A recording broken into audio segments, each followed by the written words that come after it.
Number 4, এখানে হচ্ছে হাতের ক্ষেত্রগত ক্রস চিহ্ন শুভ না অশুভ, যদি অশুভ হয় তাহলে কি কি অশুভ হবে বা কি কি অশুভ ফল দেবে। এইবার ক্ষেত্রগত ক্রস চিহ্ন কি কোথাও শুভ ফল দেয়? আমরা জানি কোথায় কোন ক্ষেত্রগত ক্রস চিহ্ন শুভ ফল দেয়, বলুন।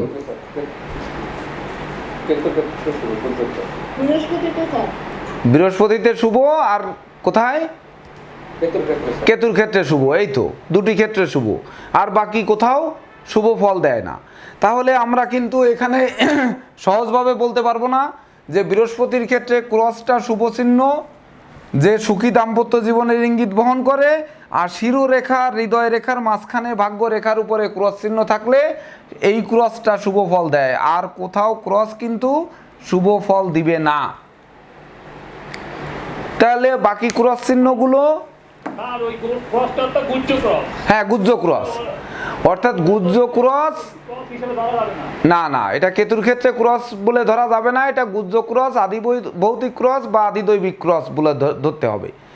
তো এই দুটি ক্রস ব্যতিরেকে আর কোথাও কিন্তু ক্ষেত্রগত, যদিও এই ক্রসটা কেতুর ক্ষেত্রে পড়েছে, এই জন্য প্রশ্ন যেহেতু সাজেশন আমাদের পণ্ডিত জওহরলাল শাস্ত্রী যেহেতু দিয়েছেন, যে এখানে লিখেছেন যে হাতের কোন ক্ষেত্রগত ক্রস চিহ্ন কি ফল দেয়, কি শুভ ফল দেয়, যদি দেয় তাহলে কি কি শুভ ফল দিয়ে থাকে বা কি কি অশুভ ফল দিয়ে থাকে, এভাবে ঘুরায় ফিরায় আসতে পারে প্রশ্ন।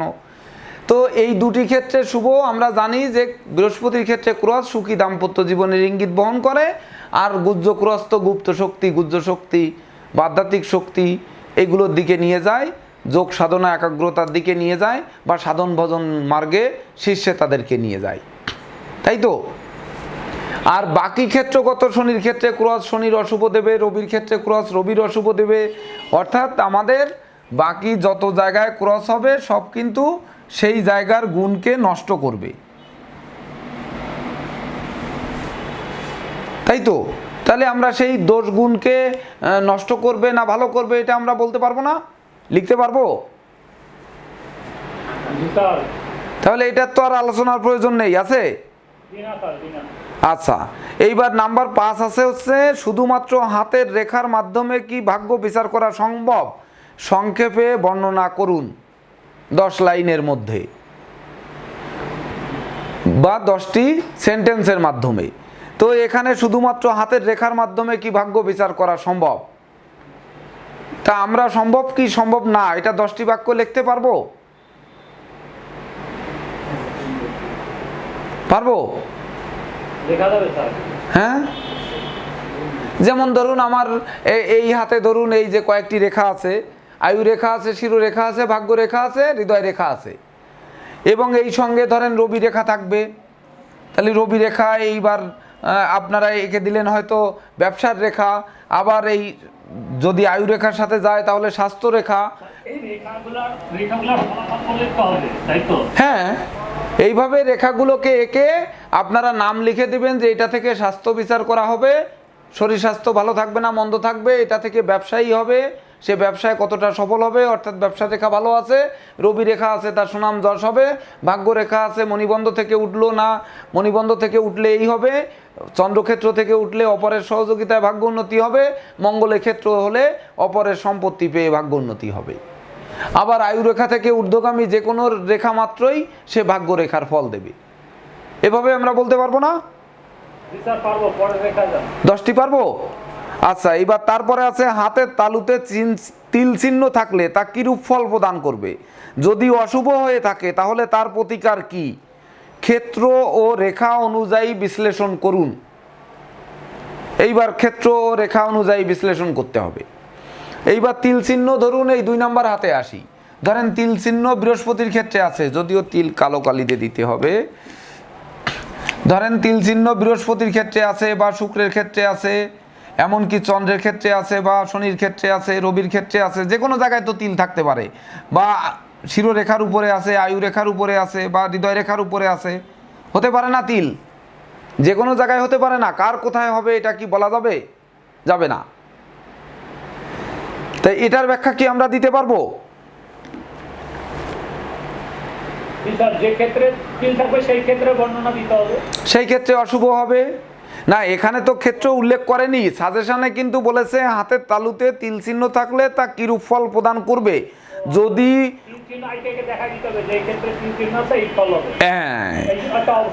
আর যদি অশুভ হয়ে থাকে তার প্রতিকার কি, ক্ষেত্র ও রেখা অনুযায়ী বিশ্লেষণ করুন।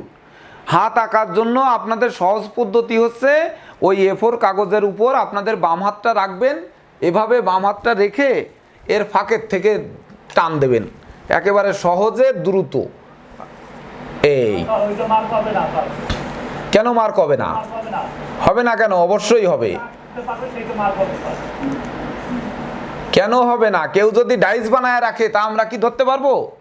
একটা মোটা আর্ট পেপার কেটে ধরেন আপনারা ডাইস বানায় রাখলেন, এইরকম আর্ট পেপার কেটে এই কভার ধরেন একটা ছেঁড়া ডায়েরি আছে আপনাদের ঘরে, তার এই কভারটাকে কাটলেন কাঁচি দিয়ে কেটে আপনার ডাইস বানায় রাখলেন। এই তবে হাত আঁকানো, আঁকা হোক বাঁকা হোক, ভালো হোক মন্দ হোক, খালি হাতে আঁকানো ভালো। যদি একান্ত আঁকতে না পারেন সেক্ষেত্রে সহজ পদ্ধতি এভাবে আপনারা টান দিতে পারেন,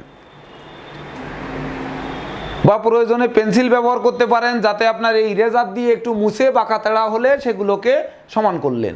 এতে পেন্সিল কলমের কোনো ব্যাপার নেই, আপনারা ইরেজারও ব্যবহার করতে পারবেন।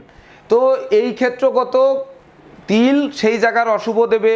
আয়ুরেখার উপরে তিল থাকলে কত বছর বয়সে সেই তিলটা আছে ওই বয়স নির্ণয় করে আমাদের কিন্তু উল্লেখ করতে হবে যে এত বছর বয়সে তার এই তিলের দ্বারা সে শারীরিকভাবে অসুস্থ হবে। এমন কিছুর রেখার উপরে থাকলে তার দুর্ঘটনা ঘটতে পারে, মস্তিষ্কে আঘাত লাগতে পারে বা মেরুদণ্ডে আঘাত লাগতে পারে এইভাবে, বা মস্তিষ্ক বিকৃতি হতে পারে। এই সকল বিষয় আমরা সেই বয়স অনুযায়ী আমরা লিখব। আর ক্ষেত্রগতগুলো তো আমরা জানি, জানি না নাকি? হ্যাঁ, তিলে তো আর কখনো শুভ ফল দেবে না, সব অশুভ ফলই দেবে। এর কোনো জায়গায় তিল শুভ ফল দেবে না। আর যদি প্রশ্ন আসে, যদি কখনো প্রশ্ন আসে যে আঙ্গুলের কোথায় তিল আছে বা আঙ্গুলের মাথায় তিল থাকলে কি হবে, এমন যদি উল্লেখ করা থাকে তাহলে তো আমরা সেই উল্লেখ মোতাবেক আমরা সেই প্রশ্নের উত্তর দিব তো নাকি? পারবো? হ্যাঁ। এইবার তারপরে আছে হাতের তালুতে জপ, চতুষ্কোণ, ত্রিভুজ চিহ্নের ফলাফল সংক্ষেপে ব্যাখ্যা করুন। এইবার ধরুন হাতের তালুতে কোথাও জপ চিহ্ন আছে, কোথাও জপ চিহ্ন আছে, হয়তো এই বুধের ক্ষেত্রে বা বৃহস্পতির ক্ষেত্রে, বা ধরুন হয়তো আয়ুরেখার উপরে জপ চিহ্ন বা শিরোরেখার উপরে জপ চিহ্ন, এমনকি চতুষ্কোণ চিহ্ন কোথাও আছে। সেই চতুষ্কোণ চিহ্ন কী ফল দেবে, ত্রিভুজ চিহ্ন কী ফল দেবে, এটা আমরা বলতে পারবো না? পারবো? পারবো কি না বলেন? পারবো না। এই জায়গায় একটা ব্যাপার আছে, কিন্তু পারবেন না, বুঝলেন? একটা জায়গা পারবেন না, বলেন তো কোন জায়গা? ত্রিভুজটার ক্ষেত্রে পারবেন না, কারণ জপ চিহ্ন যেখানেই থাকবে তিলির মতো ফল দেবে। চতুষ্কোণ যেখানে থাকবে সেখানকার অশুভ প্রভাব দূর করবে, এটা আমরা কিন্তু জানি। কিন্তু ত্রিভুজটার ফল আপনারা পারবেন না। ত্রিভুজটার ফল দিতে গেলে ধরুন এই বুধের ক্ষেত্র, সরি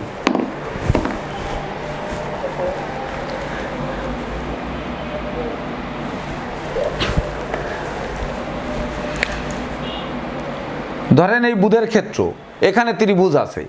এইবার এইটাকে বোঝানোর জন্য আমরা বুধের ক্ষেত্রটাকে এখানে একটু বড় করে আঁকি, এই ঠিক আছে।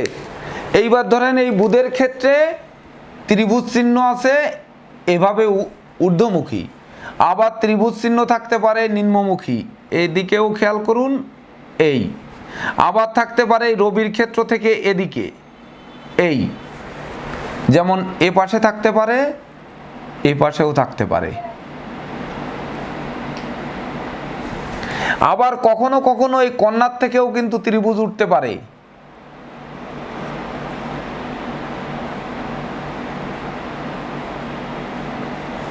এই যদি উল্লেখ না থাকে যে কোন ত্রিভুজ কোনগামী ত্রিভুজ কি ফল দেয়, এটি যদি প্রশ্নে উত্তর না থাকে তাহলে ত্রিভুজ চিহ্ন নিঃসন্দেহে শুভ। নিঃসন্দেহে শুভ নয়। ঊর্ধ্বগামী ত্রিভুজ নিঃসন্দেহে শুভ। ঊর্ধ্বগামী ত্রিভুজ এটি এটি নিঃসন্দেহে শুভ, কিন্তু অধোগামী ত্রিভুজ কিন্তু অশুভ।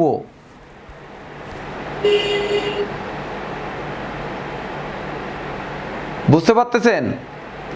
ঊর্ধ্বমুখী ত্রিভুজ কিন্তু শুভ, অর্ধগামী যে ত্রিভুজ, নিম্নগামী যে ত্রিভুজ, এটি কিন্তু অশুভ। বুঝতে পেরেছেন? এইবার যদি এই বুধের ক্ষেত্রে ধরেন রবির ক্ষেত্র থেকে যে ত্রিভুজটা আসছে, এটি কিন্তু রবির গুণকে বুধের ভিতর ঢুকাবে। তো রবির গুণ কি? রবির সুনাম যশ প্রতিষ্ঠা বুদ্ধিবৃত্তি বিচক্ষণতার মধ্য দিয়ে কাজ করাবে, করিয়ে সেই মানুষটাকে মহামানব করে তুলবে।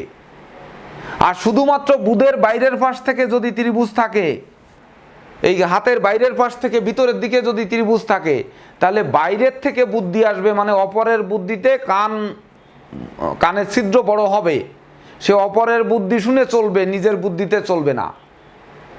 অর্থাৎ বাইরের বুদ্ধিতে সে ঘরে এসে ঝগড়া গন্ডগোল বাধায় দেবে। এমনকি বাইরের অপরের বুদ্ধি দিল, যে অপরে প্ল্যান দিল যে এইভাবে তুমি ব্যবসা আরম্ভ করো, এইভাবে কর্ম আরম্ভ করো, বা এইভাবে একটা কিছু করো, এইভাবে গবেষণা করো, বা এইভাবে তুমি বই লেখো।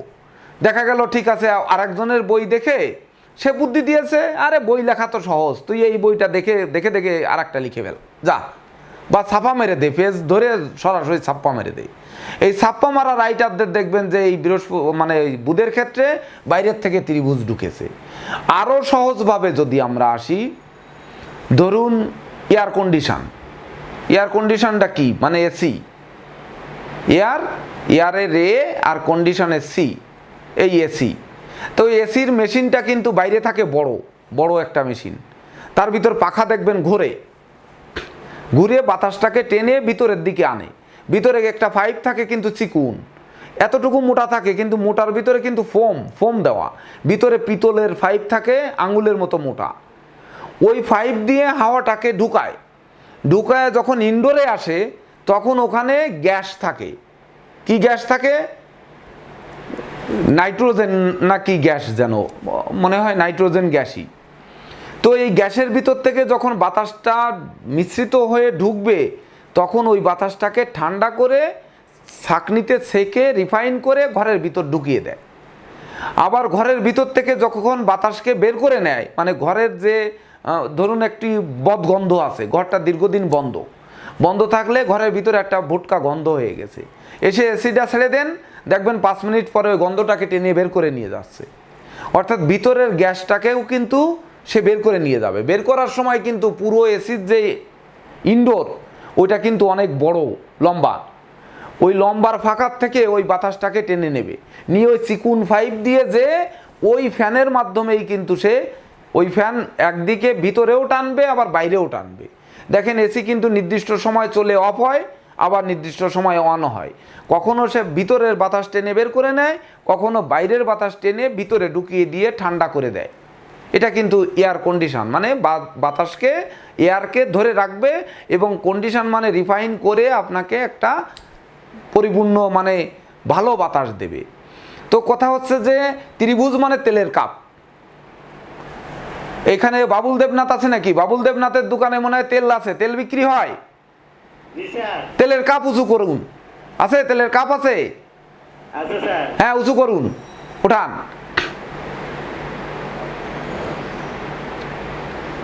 হ্যাঁ, তেল ঢালা কাপ কই? ওটা তো মগ। আরে কাপ আছে না? কাপ যা বোতলের মুখে দিয়ে ঢালতে হয়, বোতলের মুখে যে কাপ দিয়ে, এই দেখুন, দেখছেন? এটা কিন্তু বোতলের মুখের ভিতর ওই সরু অংশ ঢুকায় দিয়ে বাইরে বড়, অর্থাৎ বাইরে ঢাললে সে কিন্তু চিকুন পাইপ দিয়ে যাবে।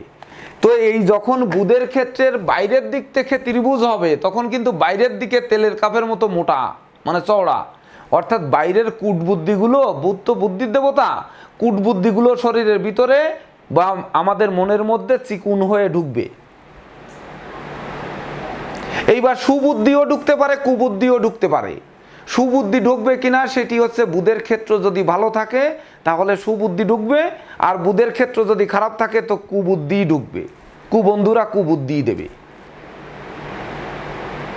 এটা কিন্তু প্রশ্ন যদি এই ত্রিভুজ যদি ঘুরে ফিরে আসে তাহলে কিন্তু উত্তর দেওয়া একটু কঠিন আছে। তো এই রবির ক্ষেত্র থেকে ত্রিভুজ যখন ভিতরের দিকে যাচ্ছে, বুধের ক্ষেত্রের দিকে যাচ্ছে, তখন রবির সুনাম যশকে বুধের ভিতরে যে রিফাইন করে তাকে গবেষণালব্ধ যে জ্ঞান, সেই জ্ঞানের সঙ্গে গিয়ে মানে বুদ্ধিবৃত্তি, বিচক্ষণতা, শ্রম, মেধা, কৌশল, অধ্যবসায়, এর সাথে সেই সুনাম যশ প্রতিষ্ঠা রবির আলো ঢুকছে ওর ভিতর।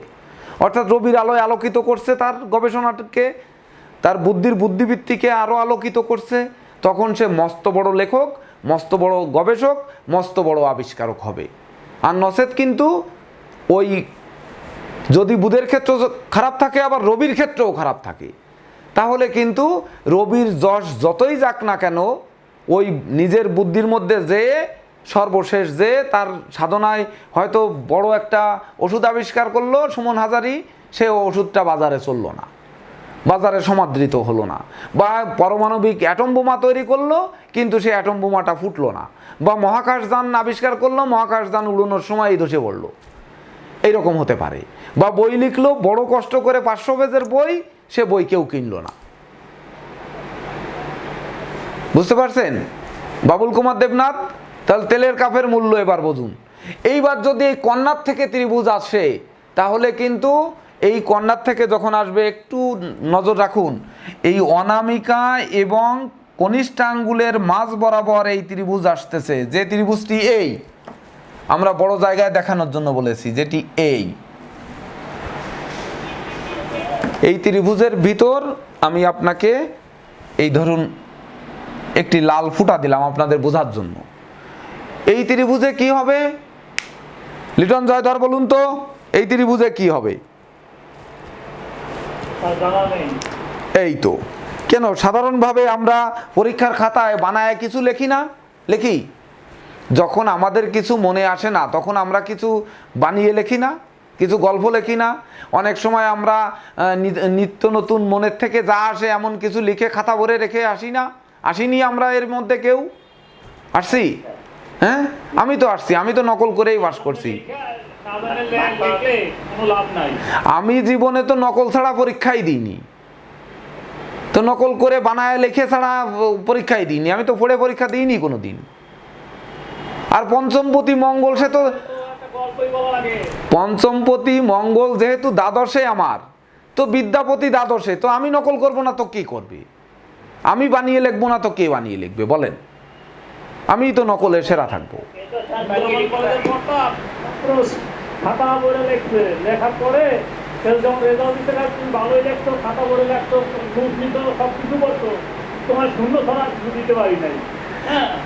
এমনও তো লিটন জয়ধর, এমনও তো হতে পারে যে ওই স্যার দেখা গেল প্রচন্ড ঘুম আসছে, খাতা দেখছে, এইবার খাতা দেখার সময় দেখছে কি যে ছাত্র খাতা ভরে লিখছে, ঘুম আসছে, আরে এত বেশ যখন লিখিছে ও প্রচুর জানে, দে এখানে 10-এর মধ্যে 9 দিয়ে দে। হ্যাঁ, না না, সেখানে 9ও তো দিয়ে দিতে পারে, বা 10-এ 10ও তো দিয়ে দিতে পারে, হয় না এমন? দিতে পারে না?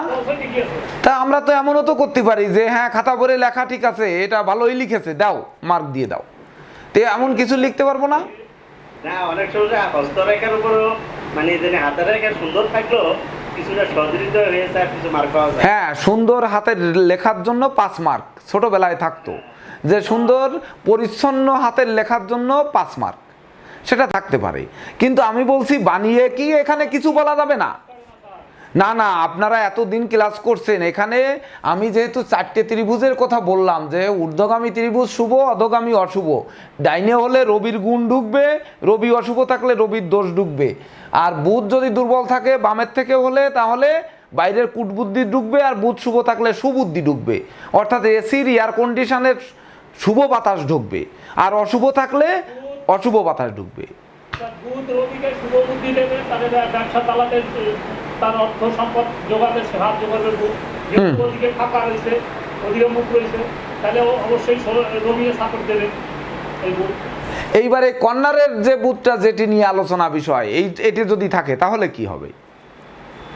এইটাই তো স্যার, ওটা তো রবির দিকে মুখ মুখ রবির দিকে মুখ না, রবি থেকে দুধের থেকে রবির দিকে মুখ গেছে। এই ত্রিভুজটা, এইটা হ্যাঁ ওইটা। এইটা হচ্ছে রবির আঙ্গুলে অর্ধেক আর কনিষ্ঠ আঙ্গুলে অর্ধেক অংশ পড়েছে।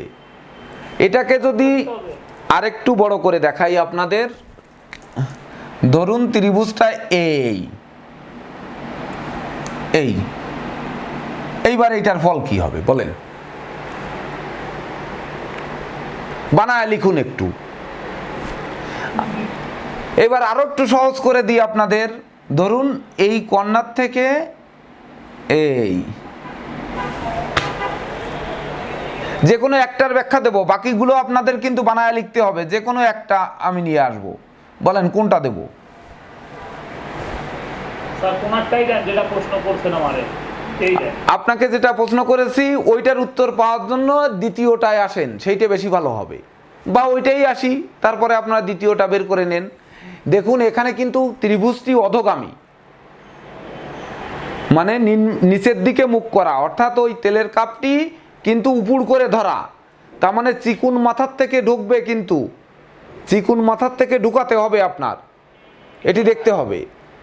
আমার মনে হয় যে নিচগামী যখন ওটা আছে, যার জন্য নিম্নগামী থাকে, এটা তো স্যার আর অর্থ সুনাম খ্যাতি সব দিক থেকে স্যার আর লোক পাইবে। এইটা শুধু একটা বললে হবে না, এখানে বলতে হবে হচ্ছে বুধ আর রবির যশগুলো দিন দিন কমে আসবে, মানে বুধ আর রবির শুভ প্রভাবগুলো দিন দিন কমে আসবে, এই এক কথায় উত্তর। জি স্যার। যখন এই রবির ক্ষেত্রে বা এই কর্নারেরটা যখন ধরবেন, যে মঙ্গল আর বুধের শুভ প্রভাব দুটোই জাগ্রত হবে, কারণ তারা ভিতরের দিকে ঊর্ধ্বগামী ত্রিভুজ। হ্যাঁ। মঙ্গল এবং বুধের দুটি গ্রহের শুভ গুণগুলো ঊর্ধ্বমুখী হবে, আর এই জায়গায় রবি আর বুধের শুভ গুণগুলো নিম্নগামী হবে। নিম্নগামী। এবার বাকি কর্নারে গুলো আমরা বানায় লিখতে পারবো না? পারবো? জি স্যার। তাহলে এ তো সহজ। তাহলে আমাদের হাতের তালুতে জব, চতুষ্কোণ, ত্রিভুজ চিহ্নের ফলাফল সংক্ষেপে ব্যাখ্যা করুন, এটা কিন্তু আমরা পারছি না? পারবো তো? জি স্যার। আচ্ছা, এইবার যার হাত নেই তার ভাগ্য কিভাবে বিচার করবেন 10টি বাক্যের মাধ্যমে ব্যাখ্যা করুন। যার হাত নেই তার ভাগ্য কিভাবে বিচার করবেন? হাত নেই এমন মানুষ তো নিশ্চয়ই আছে, আমাদের ভিতরেই একজন আছেন, সুমন কবিরাজ, ওই সুমন হাজারি, তার ডান হাতটা কিন্তু নেই। দেখেন তার ভাগ্য কিভাবে বিচার করবেন, এর 10টি বাক্যের মধ্যে লিখতে হবে, পারবেন? স্যার, হ্যাঁ, অনেক সময় আমরা কিন্তু মানুষের পেজ দেখেও কিন্তু মুখের পেজ দেখেও কিন্তু এর ভাগ্য নির্ণয় করা যায়। তা সেই পেজ দেখে 10টা বাক্য বলেন, দুটো বলেন, স্যার, আমার পেজ দেখে বলেন। আচ্ছা, যেমন আপনার স্যার মাথা যে কপালের ভাঁজ, তার যদি আপনার ডান দিকে ভাঁজ বেশি থাকে, তাহলে অর্থ সুনাম খ্যাতি এবং আয়ুষ্কালও স্যার এদিক দিয়ে নির্ণয় করা যায়। হ্যাঁ হ্যাঁ হ্যাঁ এই ভাঁজের উপরে স্যার, হ্যাঁ, হ্যাঁ। তখন তো আপনার তো এটা ভালোই বুঝতে যায়। আর যখন বাম দিকে স্যার ওই ভাঁজগুলা বেশি থাকে, তাহলে বুঝতে হবে যে সে ঋণের সংখ্যা বেশি আছে, অর্থ সম্পদের ঋণে আছে, এবং কি ব্যবসা বাণিজ্য ডাউনের দিকে যাচ্ছে। হ্যাঁ হ্যাঁ হ্যাঁ, এই তো, তা দুটো তো হয়ে গেল। হ্যাঁ বলেন। হ্যাঁ, আর স্যার দেখা যাচ্ছে যে যে ওর কিছু কিছু লোকের যে দাঁত দেখেও স্যার বোঝা যায়, সুশ্রীর দাঁতে কোন দাঁত ফাঁকা আছে, কোন দাঁত স্যার ফাঁকা নাই, ওই দিক দিয়েও স্যার বিচার করা যায়। দাঁত ধরেন মুখ বন্ধ করা থাকলো, সেক্ষেত্রে তো আমরা দাঁত দেখতে পাবো না। আর মেয়েরা হলে তো দাঁত বেরই করবে না, মেয়েরা হলে কিন্তু দাঁত বেরই করবে না, কারণ আপনি তো দেখতেই পারবেন না, তাহলে বলবেন কি করে? হ্যাঁ, তাইলে ওর নাক দেখেও তো বোঝা যাচ্ছে। হ্যাঁ, নাক দেখে বোঝা যাচ্ছে, ভুরু দেখে বোঝা যাচ্ছে, হ্যাঁ। কিন্তু আমাদের কিন্তু এই পরীক্ষাটা যদি সামুদ্রিক না, শুনুন বাবুল কুমার দেবনাথ, আপনার প্রশ্নের উত্তর আমি দিচ্ছি। ঘটনা হচ্ছে এই পরীক্ষাটা কিন্তু উপরেই লেখা আছে যে বাংলাদেশ ন্যাশনাল একাডেমি অফ অ্যাস্ট্রোলজির অনলাইন ডিপ্লোমা কোর্সের বার্ষিক পরীক্ষা 2021, বিষয় হস্তরেখা, পূর্ণমান 100। তো এখানে প্রশ্ন আসছে যার হাত নেই তার ভাগ্য কিভাবে বিচার করব, অর্থাৎ যার হাত নেই তার ভাগ্য কিভাবে বিচার করবেন 10টি বাক্যের মাধ্যমে ব্যাখ্যা করুন। তো এখানে আমরা আপনি যেটা বলছেন এটা কিন্তু সামুদ্রিক জ্যোতিষ, সামুদ্রিক জ্যোতিষকে আনা যাবে না। এখানে হচ্ছে হস্তরেখা পূর্ণমান 100, তাহলে হস্তরেখায় আসতে হবে, তাহলে হস্তরেখা রিলেটেড উত্তর আপনাকে দিতে হবে। তাহলে এখানে 10টি বাক্যের মাধ্যমে বলেছে যেহেতু, তাহলে হাত নেই তার ভাগ্য কিভাবে বিচার করব? আমরা ভাগ্যের ফলাফল কিন্তু জানতে চাইনি। আমাদের যিনি প্রশ্নকর্তা উনি বলেছেন 10টি বাক্যের মাধ্যমে ব্যাখ্যা করুন যার হাত নেই। এক হাত না থাকলে অপর হাত থেকে করা যায়? না, 2 হাতই নেই, আমি তো 2 হাতই নেই বললাম, যার হাত নেই 2 হাতই নেই। কঠিন হ্যাঁ, কঠিন বিষয় স্যার। এই কঠিন না, একেবারে সহজ। 10টি বাক্য লিখতে বলেছে, 10টি বাক্য লিখবো তো আমরা। স্যার একটা ইনস্টার সভাপতির মাধ্যমে প্রশ্ন জ্যোতিষের মাধ্যমে এই তো, এই দেখেন এই সঠিক উত্তর। এইবার যার হাত নেই তার ভাগ্য কিভাবে বিচার করব?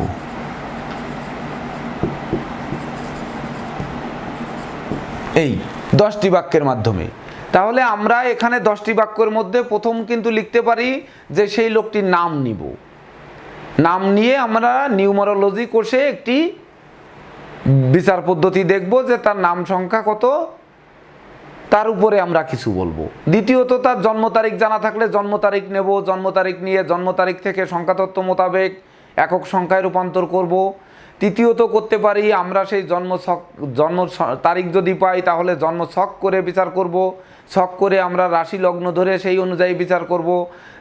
4 নাম্বার বলতে পারি যে সেই ব্যক্তি যেহেতু জন্ম তারিখও জানা নেই তাহলে যে সময় সে প্রশ্ন করেছে সেই প্রশ্ন লগ্নের হোরারি অ্যাস্ট্রোলজি করে আমরা সেটি বের করব, তাই না?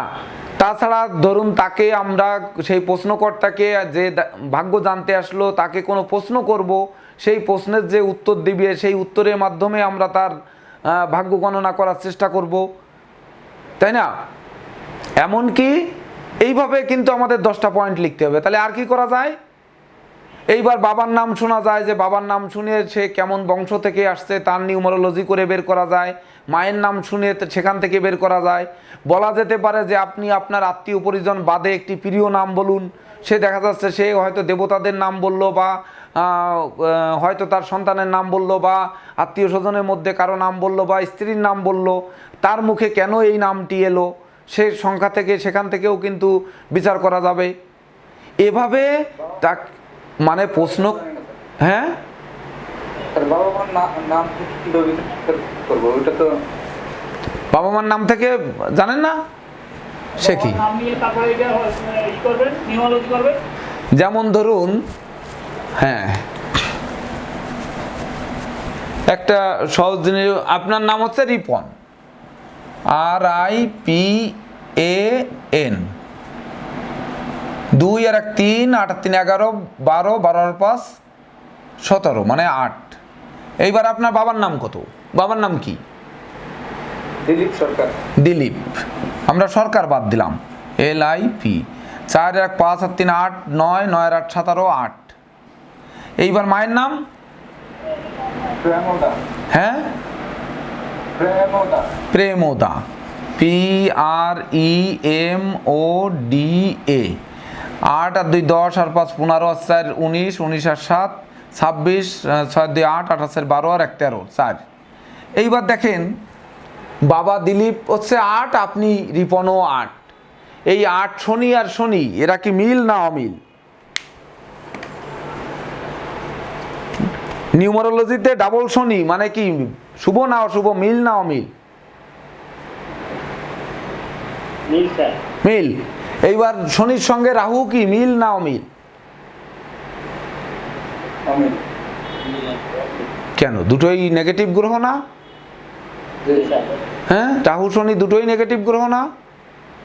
কিন্তু দেখুন নেগেটিভ গ্রহ হলেও ফলাফলের ক্ষেত্রে কি হবে? রিপনের 8 আর প্রেমোদার 4, এই 8 আর 4 মিলে 12 মানে 3।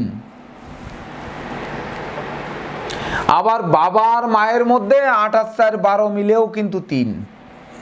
অর্থাৎ বাবা মায়ের বিবাহের পর তাদের প্রতিষ্ঠা হয়েছে, এমনকি রিপন সরকার জন্মগ্রহণ করার পরে তার বাবার উন্নতি হয়েছে বা মায়েরও উন্নতি হয়েছে। সংসারও ডেভেলপ হয়েছে। হ্যাঁ, ডেভেলপ হয়েছে, এটা বলা যাবে না। বৃহস্পতি যেহেতু আসছে দুটি সংখ্যা থেকে, দুটি জায়গা থেকে। এখন বাবা মার ওর কি হলো? হ্যাঁ, ওর কি হবে সেইটা বলো। এইবার তার কি হবে? সে বাবা মায়ের বাবার কাছ থেকে সে যতটা সহযোগিতা না পাবে, 8 8 16 মিলে হচ্ছে কেতু, এই 2 8 8 16 মিলে কেতু, বাবার সূত্র ধরে সে যতটা সহযোগিতা না পাবে, মানে পাবে না, বিশেষ করে বাধার সৃষ্টি করবে। বাবার শিক্ষা, বাবার আদর্শ, বাবার ধন সম্পদ খুব একটা পাবে না। কিন্তু মায়ের ক্ষেত্র থেকে মায়ের শিক্ষা, মায়ের আশীর্বাদ, মায়ের প্রতিষ্ঠা, মায়ের জ্ঞান গরিমা, মায়ের বিদ্যা শিক্ষা তার ভিতরে অনেকটা কাজ করবে। এমনকি মাতুলালয় থেকে সে কিছু সহযোগিতা পাবে, বা মায়ের কাছ থেকে সে যে সহযোগিতা পাবে, মাতৃশিক্ষা দিয়ে সে জীবনে, বা মায়ের আশীর্বাদ দিয়ে, যেহেতু বৃহস্পতি হচ্ছে, সে জীবনে কিছু একটা কিছু করবে।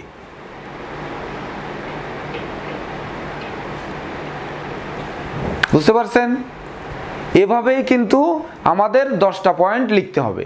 আর বাবুল দেবনাথ যেটা বলেছেন এটাও ঠিক, যে একটা লোক এসে সামুদ্রিক বিচার, সে আমরা যেমন বলি যে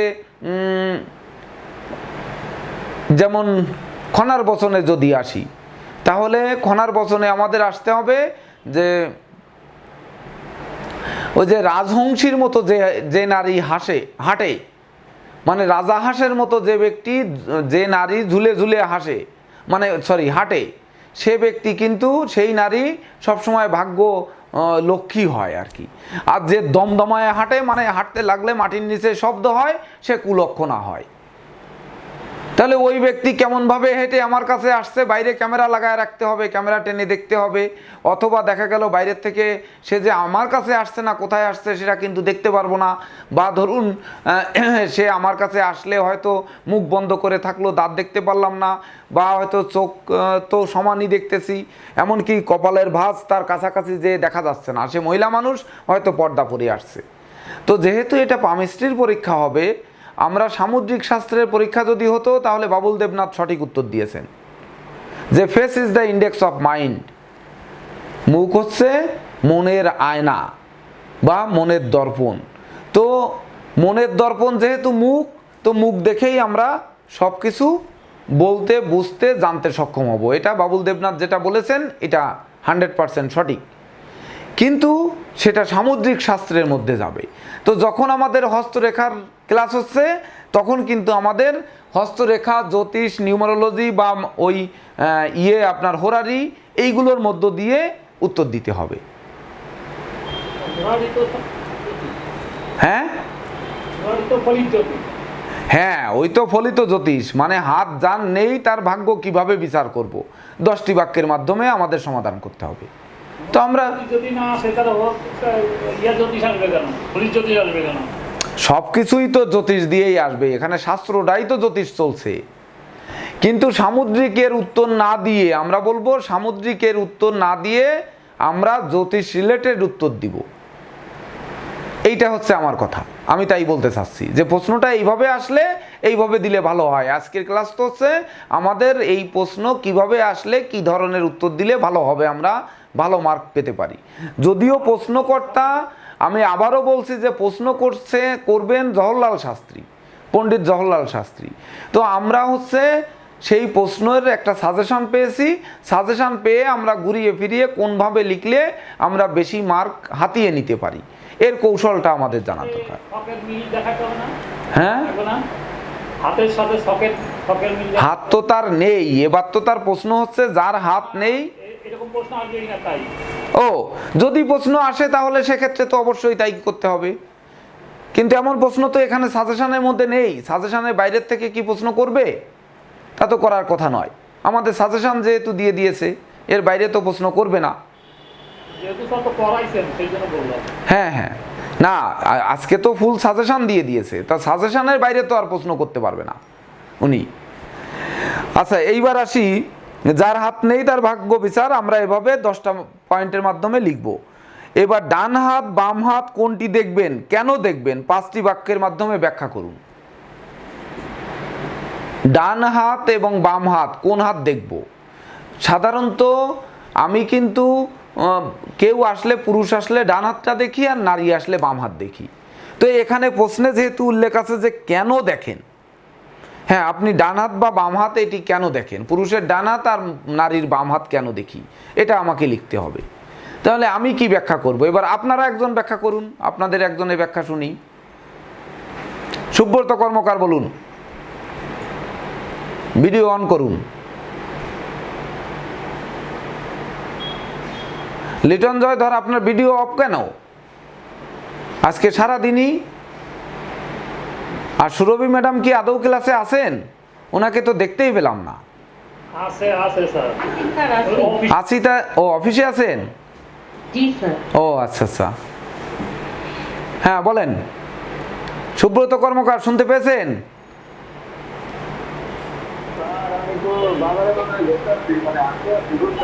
ও আচ্ছা আচ্ছা, ঠিক আছে। তাহলে লিটন জয়দারি বলুন, নাকি নিবেদিতা ঘোষ বলুন? নিবেদিতা ঘোষ আপনি বলুন যে ডান হাত এবং বাম হাত কোনটা দেখবেন, কেন দেখবেন, 5টি বাক্যের মাধ্যমে এর উত্তর দিতে হবে।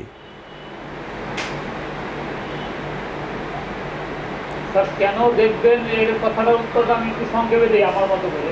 হ্যাঁ, দেখা যাচ্ছে যে তার আয়ু রেখা ডান হাতে ভাঙা আছে, কিন্তু বাম হাতে তার ঠিক আছে। হুম। সেক্ষেত্রে তাকে বলা যাবে না যে আপনার আয়ুর ক্ষেত্রে সমস্যা আছে। সেক্ষেত্রে তো আপনার 2 হাতই দেখলেন, তাহলে কেন? এখানে প্রশ্ন তো আসছে যে আপনার ডান হাত ও বাম হাত কোনটা দেখবেন। এখানে তো বলে নাই যে আপনি বাম হাত এবং ডান হাত 2 হাতই দেখলেন, এইবার কেন 2 হাত দেখতেছেন তা তো বলেনি। প্রশ্নটা লক্ষ্য করতে হবে যে লিখেছে উনি ডান হাত ও বাম হাত কোনটি দেখবেন, কেন দেখবেন, 5টি বাক্যের মাধ্যমে উত্তর দিতে হবে। তো আমি এখানে আগেই বলে দিলাম যে পুরুষদের আমি ডান হাত দেখি আর নারীদের বাম হাত দেখি। কেন দেখি? আপনারা কোন হাত দেখবেন? আমাদের সমাজে মূলত স্যার পুরুষরাই স্যার বাহিরে বেশি কাজ করে। হ্যাঁ, সেক্ষেত্রে স্যার পুরুষদের ক্ষেত্রে আমরা স্যার ডান হাতটার প্রাধান্য দিই, আর মহিলাদের ক্ষেত্রে দেখা যায় তারা যেহেতু বাসায় থাকে, মানে আয় উন্নতির ক্ষেত্রে সাধারণত ডান হাতটা দেখা হয়। যেহেতু তারা বাসায় থাকে সেক্ষেত্রে এই কারণে মনে হয় বামটা প্রাধান্য দিই। এইটা প্রথম আমাদের দেশের প্রধানমন্ত্রী, মাননীয় প্রধানমন্ত্রী কিন্তু মহিলা।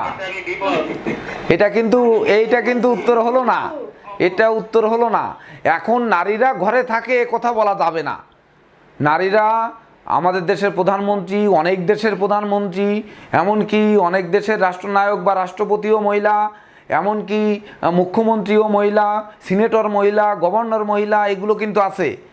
আবার বড় বড় শিল্পপতিও কিন্তু, বিশ্ববিখ্যাত ধনীর তালিকায়ও কিন্তু 20 জনের মধ্যে 4-5 জন মহিলা আছে।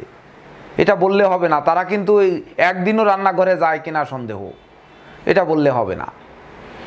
বরং এর সঠিক মানে যেটা আমাদের লিখতে হবে যে যেহেতু 5টি বাক্যের মধ্যে সম্পন্ন করতে বলেছে, তো আমরা বলতে পারি যে পুরুষদের ডান হাত হচ্ছে কর্মের হাত, আর বাম হাত হচ্ছে পূর্বজন্মের স্বীকৃতির হাত। মানে জন্মের আগে সে কেমন ছিল সেটি বাম হাত নির্দেশ করবে, কোন বংশ থেকে আসছে, কেমন জায়গা থেকে আসছে, কোন পরিবেশ থেকে সে আসছে।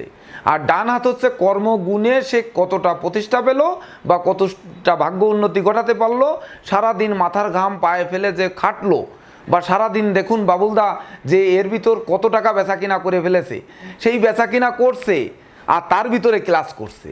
তাহলে এই যে অক্লান্ত পরিশ্রম করছে, সেই অক্লান্ত পরিশ্রম করে ধন সম্পদ কতটা সে ডান হাত দিয়ে ধরছে, এটা কিন্তু ডান হাতের লেখায় থাকবে। অর্থাৎ কর্মভাগ্য বা কর্মের মাধ্যমে যে ভাগ্যের উন্নতি যেটা ঘটবে সেটা কিন্তু ডান হাতে লেখা থাকবে। আর বাম হাতে থাকবে উত্তরাধিকার সূত্রে কি পেল, উত্তরাধিকার সূত্রে কি পেল কি পেল না, হারালো কি হারালো না, বা পূর্বজন্মে তার পিতা কেমন ছিল, তার বংশধরেরা কেমন ছিল, এটা নির্ণয় করবে বাম হাত। তাই পুরুষের ডান হাত দেখতে হবে। আর নারীদের কিন্তু ঠিক উল্টো, যে নারীদের পূর্বজন্ম বা উত্তরাধিকার সূত্রে কি পেল সেটা ডান হাতে বলবে, আর বাম হাত হচ্ছে তার কর্মগুণে কি পাবে। নারী হচ্ছে অর্ধাঙ্গিনী এবং নারী পুরুষের বামে থাকে, তাকে তার বাম হাত দেখতে হবে। এই তো পাঁচটা বাক্যর জায়গায় তো 10টা বাক্য হয়ে গেছে এর মধ্যে। কিন্তু স্যার আমার মনস্ফুত হচ্ছে না। মনস্ফুত হচ্ছে না? আচ্ছা, এইবার দেখুন, আপনারা পরীক্ষা নেন তাহলে। এবার জায়গায় পরীক্ষা হোক। দেখেন আমার 2 হাতে দেখেন, ভাগ্যরেখা ডান হাতে আছে বাম হাতে আছে? কোন হাতে 2 হাতের ভাগ্যরেখা দেখুন, দেখা যায়? হ্যাঁ হ্যাঁ, বাম হাতও দেখা যাচ্ছে। হ্যাঁ, ডান হাতও তো স্যার আছে। ডান হাতে ছোট্ট একটু আছে, কিন্তু বাম হাতে দেখেন মণিবন্ধ থেকে উঠিয়ে একেবারে শনির ক্ষেত্রে চলে গেছে, হ্যাঁ, দেখছেন? হ্যাঁ। তো তাইলে আপনি ডান হাতকে কেন পুরো প্রাধান্য দিব, বাম হাতকে কেন দেব না? এই তো এইটি হচ্ছে কথা। বাম হাতে আমার এত সুন্দর ভাগ্য রেখা, এই যে এতক্ষণ বলা হলো যে পূর্বজন্মের স্বীকৃতি সাধনা না থাকলে এক জন্মের জ্যোতিষ হওয়া সম্ভব নয়। তো বাম হাতের ভাগ্য রেখা বলছে যে পূর্বজন্মের স্বীকৃতি সাধনা এবং উত্তরাধিকার সূত্রে আমার ভাগ্য সুপ্রসন্ন, কিন্তু আমার কর্ম গীতায় যে বলা আছে, বহুনাং জন্মনামন্তে জ্ঞানবানাং বা প্রপদস্তে বাসুদেব সর্ববিধি সমহাত সুরূপ, যে বহু জন্মের স্বীকৃতির ফলে সেই জ্ঞানবান ব্যক্তির বলে সেই বাসুদেব জ্ঞানে জন্মগ্রহণ করাটা খুবই দুর্লভ। সে তো আপনার তো স্যার কুটিতে কুটি, যেটা বলা হয় যে কুটি লোকের মাঝে আপনি একজন, ওইটাই স্যার। না না, এটা তা নয়, কোটি লোকের মধ্যে নয়, এটা আপনি বিচার করলে 10 জনের মধ্যে একজন নিশ্চিত পাবেন, এটা 10 জনের মধ্যে একজন পাবেন, এটা পাওয়া যাবে। তো এই ডান হাতে ধরুন আমার কর্মগুণে আমি আমার ভাগ্যকে সেইভাবে গড়ে তুলতে পারিনি, কারণ আমার ওই যে লগ্নে শনি, তাছাড়া ধরেন দ্বাদশে মঙ্গল, চতুর্থে রাহু, ওদিকে কর্মভাবে কেতু, মানে রাগ জেদ ক্রোধ অহংকার হটকারি, হুটহাট করে এক একটা করি আর খালি বগর বগর করি, নকল করে পাশ করেছি। তো ভিত যার মজবুত না তার কি হবে? বুঝতে পারছেন? যার ভিত মজবুত নয় তার কি হবে? শর্টকাট পথে মেরে দাও। এইবার আপনারা কে কে নকল করবেন, যেহেতু আমি নকল করে পাশ করেছি, আমি কিন্তু বুঝতে পারবো যে কে কে নকল করছেন আর কে করছেন না। কে সামনে অন্য আরেকজন লোক এনে মিউট করে রেখে বা আনমিউট করে রেখে এইবার সামনে আরেকজন লোক আনলেন, প্রশ্ন যেই এখানে লিখে দিলাম, আমরা তো একটা করে প্রশ্ন লিখে দেব, ওইটা বই থেকে উত্তর বের করে সে বলে দেবে, শব্দ তো আর আসতেছে না, সে বলে দিল আর লিখলেন, আপনারা নড়লেনও না চললেনও না। কিন্তু কে বলে দেওয়ার পরে লিখছেন, হ্যাঁ শোনেন, কে বলে দেওয়ার পরে লিখলেন আর কে মানে প্রকৃত মেধা দিয়ে লিখলেন, এটা কিন্তু যেহেতু আমি নকল করে পাশ করেছি আমি কিন্তু ধরতে পারবো। আর খাতা কিন্তু প্রতিটাই আমার কাছে আসবে, আমার কাছে না এসে কোনো রকমে এর মার্ক বাইরে যাওয়ার কোনো সুযোগ নেই, বুঝলেন? তো এই যে ডান হাত না বাম হাত কোনটি দেখবেন, কেন দেখবেন, 5টি বাক্যের মাধ্যমে ব্যাখ্যা করতে হবে।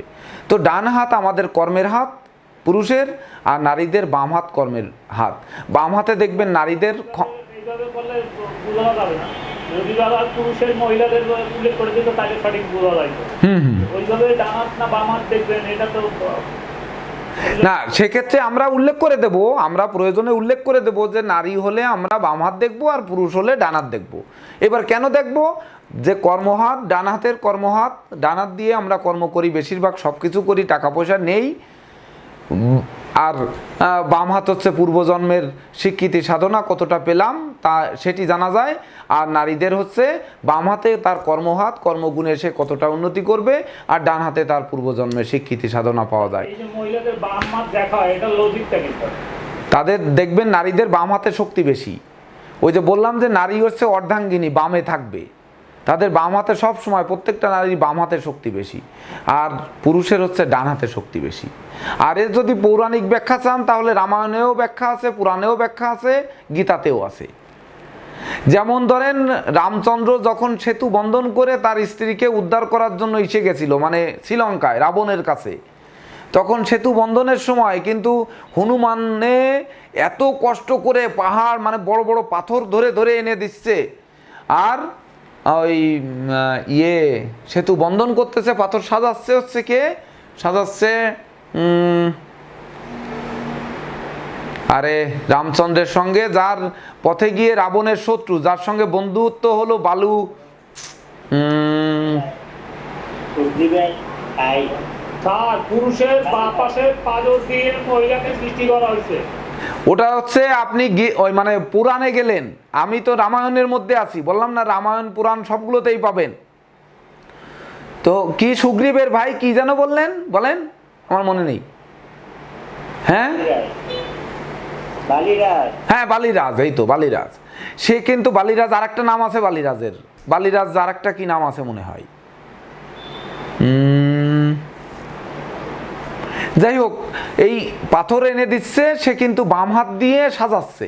তো হনুমানরা চিন্তা করলো যে যাওয়া শালা, আমরা এত কষ্ট করে পাথর আনতেছি, আরো বাম হাত দিয়ে ধরে নিয়ে সাজাচ্ছে, এবার নিয়ে ওর মাথার ঘরে ফেলাবো, ফেলায় ওর শালার ওরে দেবো একবারে ঠেসে। তখন কিন্তু বলেছিল যে আমরা, তখন কিন্তু রামচন্দ্র তো অন্তর্যামী, লক্ষণও তাই অন্তর্যামী ভগবান। তা ওনরা টের পেয়ে যে এই বালিরাজ হোক আর যেই হোক তাকে তো মেরে ফেলবে, তো তাড়াতাড়ি যায়, যে শেষে হনুমানদের বোঝাচ্ছে যে দেখুন আমরা, হ্যাঁ ইয়ার কথা বলতেছেন স্যার, ওই যে একটা ইয়া ছিল যে ওই যে আমরা যে বলি সোলা সোলা, যে আমকাটল খেয়ে নেয়। না না, সেতু বন্ধনের সময়, সেতু বন্ধনের সময় যে পাথর বাম হাত দিয়ে সাজাইছিল, যাকে যা রামচন্দ্র সীতাকে খুঁজতে যাওয়ার সময় পথে রাবণের গুপ্তচরের সঙ্গে পরিচয় হয়, তখন তার সঙ্গে সেখানে যুদ্ধ করে কাকে মেরে ফেলায় আর একজন বেঁচে থাকে, তার সঙ্গে তার বন্ধুত্ব হয়, বন্ধুত্ব হয়ে এইবার যাও, বন্ধুত্ব হয়ে রাবণের গুপ্তচরের সঙ্গে সীতাকে উদ্ধার করার জন্য একসঙ্গে যায়, তার নাম কি? সুগ্রীব। হ্যাঁ বালির পুত্র সুগ্রীব, না অঙ্গদের পুত্র সুগ্রীব, পুত্র। হ্যাঁ অঙ্গদেব পুত্র সুগ্রীব। এই জন্য এই এতক্ষণ পরে আমরা অরিজিনাল জায়গায় আসছি, আমি বললাম না আর কি নাম আছে, আমার নাম মোটে মনে পড়ছে না। তখন কিন্তু রামচন্দ্র এবং লক্ষণ এসে হনুমানদের বোঝাইছিল যে আমরা ডান হাত দিয়ে কত না অপকর্ম করি, কত না ঘুষ নেই, কত অবৈধ কাজ করি, নরহত্যা করি, কারণ রামায়ণ যে রচনা করেছে সে রত্নাকর দস্যু ছিল, অর্থাৎ সেই রামায়ণ রচনা করেছে বাল্মীকি মুনি হয়েছে, কিন্তু বাম হাত আমাদের পবিত্র, বাম হাত দিয়ে কিন্তু আমরা এই কাজগুলো করি না, তাই বাম হাত বেশি পবিত্র। বাম হাত দিয়ে পাথরটা রাখলে ওই পাথরটা নদীতে ভাসবে, নচেত তলিয়ে যাবে। ডান হাতে পাপের হাত দিয়ে যদি পাথর নদীর উপর দেওয়া হয়, সমুদ্রের উপর, পাথর তলিয়ে যাবে। এরকম আপনি যেটা বললেন নিরঞ্জয়ধর, ওটা পৌরাণিক ব্যাখ্যা, গীতাতেও এর ব্যাখ্যা আছে। তো আমি যেহেতু শর্টকাটে নকল করার লোক, আমি আমার এগুলো এতগুলো মাথার মধ্যে আসবে না। তো এই কারণে আজ যেটি আপনি বললেন যে বাম পাঁজর দিয়ে নারীদের সৃষ্টি, তো সেহেতু তার জন্য আমরা বাম হাত দেখবো, এটাও আপনারা লিখতে পারেন, এটাও একটা ভালো উদাহরণ। তো 5টি বাক্য আমরা এর মধ্যে তৈরি করতে পারবো তো? নিশ্চয়ই পারবো না? আচ্ছা, এইবার আর কি আছে? ভাগ্য রেখা না থাকলে তার কি ভাগ্য নেই? যদি থাকে তার 10টি বাক্যের মাধ্যমে ব্যাখ্যা করুন। ভাগ্য রেখা যাদের নেই তাদের কি ভাগ্য নেই? যদি ভাগ্য থাকে 10টি বাক্যের মাধ্যমে ব্যাখ্যা করুন।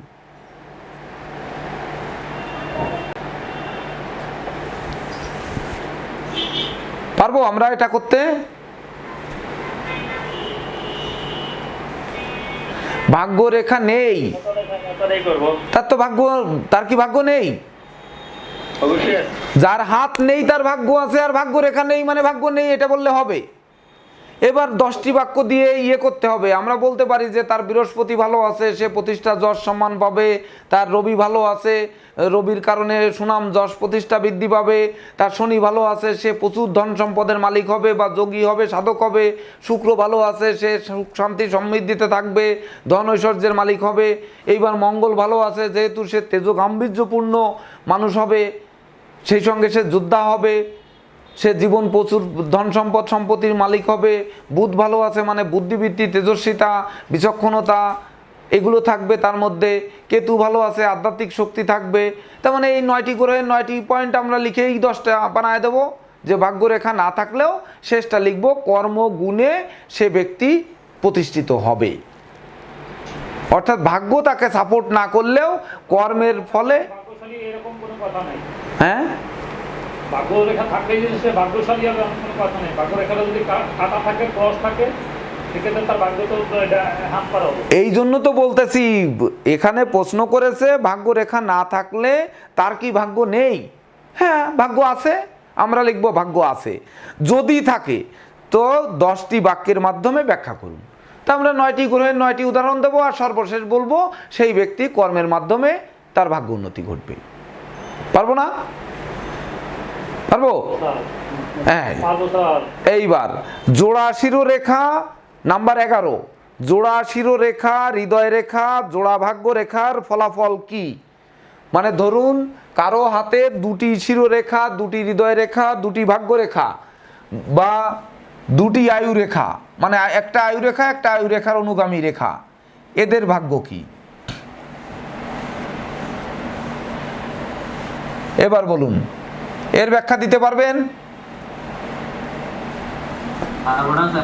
কেন পারবো না? পারবো না বলে কোনো কথা আছে নাকি? আমরা পারবো না, 1 বছর ধরে জ্যোতিষ শিখে পারবো না, এটা কোনো কথা? আর যে রেখাটা দুর্বল থাকবে সেই রেখাটাকে সাপোর্ট দিবে আরেকটা রেখায়। এইবার আমাদের জোড়া আয়ু রেখা মানে হচ্ছে মার্শাল রেখা, তাহলে আয়ু রেখার দোষ ত্রুটি দূর করবে। শিরোরেখা জোড়া মানে শিরোরেখার প্রথমটায় যদি ভাঙাচোরা দোষ ত্রুটি থাকে তাহলে সেই দোষ ত্রুটিকে হাত থেকে বাঁচাবে, মস্তিষ্ক বাঁচাবে, তার জ্ঞান গরিমা বাঁচাবে, তার বুদ্ধিবৃত্তি বাঁচাবে, তার মাথার রোগ ব্যাধির হাত থেকে বাঁচাবে, এগুলো বলা যাবে। হৃদয় রেখার সঙ্গে যদি আর একটা রেখা থাকে তাহলে তার হৃদয় রেখার দোষ ত্রুটির হাত থেকে বাঁচাবে, মনোকষ্ট, মনোচঞ্চলতা, মনোবিঘ্নতার হাত থেকে বাঁচাবে।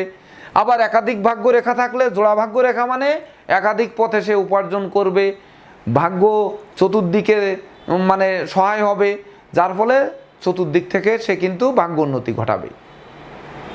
এটা বলা যাবে না? এটা বলতে পারবো না?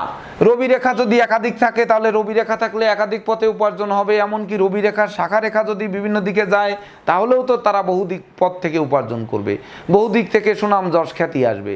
একাধিক বিবাহ রেখা আছে তাহলে একাধিক বিবাহ হতে পারে বা একাধিক প্রেম হতে পারে, এগুলো আমরা বলতে পারবো না? তো এখানে আমাদের যেহেতু বলেছে জোড়া শিরো রেখা, জোড়া হৃদয় রেখা, জোড়া ভাগ্য রেখার ফলাফল কি? 9টি বাক্যের মাধ্যমে ব্যাখ্যা করুন।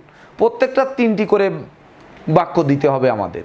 তো আয়ু রেখার সঙ্গে আমাদের 3টি দিতে হবে, যে আয়ু রেখার দোষ ত্রুটি নষ্ট করবে। এইবার এটাকে মার্শাল রেখা বলা হয়ে থাকে, অর্থাৎ মার্শাল রেখা থাকলে তারা লটারি, জুয়া, রেস, শেয়ার, হাউজিং, ব্রোকারি, দালালি, কন্ট্রাক্টারি বা এই সকল ব্যবসায় আকস্মিক ধনী হয়।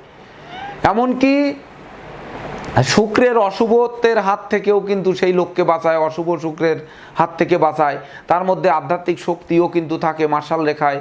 মার্শাল রেখা বা আয়ু রেখার অনুগামী রেখা, একে কিন্তু আবার আরেক ধরনের আধ্যাত্মিক রেখাও বলা হয়। আবার শিরোরেখা একাধিক থাকলে তার ওই ব্রেন রেখা বা শিরোরেখা, মস্তিষ্ক রেখা, এই রেখার উপরে একাধিক রেখা রয়েছে। তাহলে একাধিক রেখা যখন রয়েছে তাহলে আমাদের মস্তিষ্কের দোষ ত্রুটির হাত থেকে বাঁচাবে, মস্তিষ্ক গঠিত ব্যাধিপীড়ার হাত থেকে বাঁচাবে, দুর্ঘটনা, রক্তপাত, অস্থিভঙ্গের হাত থেকে বাঁচাবে, সেই সঙ্গে পাগল প্রায় অবস্থান থেকে বাঁচাবে। আবার আমার মজবুত ভিত গড়ে রাখলে সেটাকে আর কেউ নাড়াতে পারবে না, এমন করবে। আবার ভাগ্যরেখার জোড়া থাকলেও আমরা বলতে পারি যে ও উভয় পথে উপার্জন করবে। এভাবে আমরা 3টি করে বাক্য, 3 ত্রাক্কে 9টা, 3টি রেখার জন্য 3 ত্রাক্কে 9টা। এটা তো আমরা পারবো না? পারবো? আচ্ছা, এইবার সর্বশেষ প্রশ্ন 12, এটা হচ্ছে মার্শাল রেখা মানব জীবনে কি করে থাকে? এই যে বললাম মার্শাল রেখা বা অনুগ্রেখা। এইবার ধরুন আমাদের মার্শাল রেখা কি করে থাকে, আর একটা বললো যে দৈব রেখা কি করে থাকে। হয়তো পণ্ডিত মানুষ তো দেখা গেল পরীক্ষার সময় গুরুয়ে দিল, এখানে আমাদের সাজেশন দিছে যে মার্শাল রেখা কি করে থাকে, ওই সময় দিল দৈব রেখা কি করে থাকে। বা আমাদের হয়তো ওই সময় দিল যে শনি বন্ধনী কি করে থাকে বা শুক্র বন্ধনী কি করে থাকে। বলেন, এভাবে প্রশ্ন দিলেও তো আমরা উত্তর দিতে পারবো না? পারবো? হ্যাঁ বলেন, কেউ পারবেন?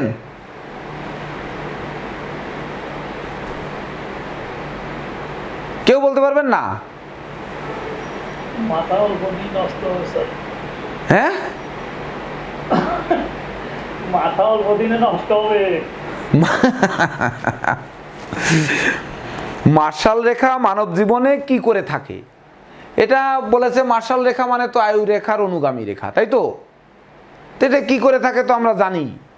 বিশেষ করে ছোট থেকে অনেক বড় হয়, তারা অনেক ধনী হয়, নিজ কর্মগুণে বড় হয়, বা লটারি পেয়ে বড় হয়, বা ফাটকা কারবারি করে বড় হয়, এমনকি কন্ট্রাক্টারি পেশার মাধ্যমে বড় হয়, বা আকস্মিক তারা ধনী হয়। অবশ্যই ধনী হবে, সে গরিবের ঘরে থাকলেও ধনী হবে এবং আয়ুরেখার দোষ ত্রুটি দূর করবে। এইবার যদি আমার পণ্ডিত মশাই বা পণ্ডিত স্যার, যিনি পণ্ডিত জওহরলাল শাস্ত্রী হস্তরেখাবিদ ও গবেষক, উনি প্রশ্ন করবেন, তা প্রশ্ন করার সময় হয়তো যদি উল্টায় দেন, উল্টায় দিয়ে যদি বলেন যে ঠিক আছে এইবার ধনুকের মতো হাতের এই মঙ্গলের ক্ষেত্রে দৈব রেখা, এটা কি ফল দেবে?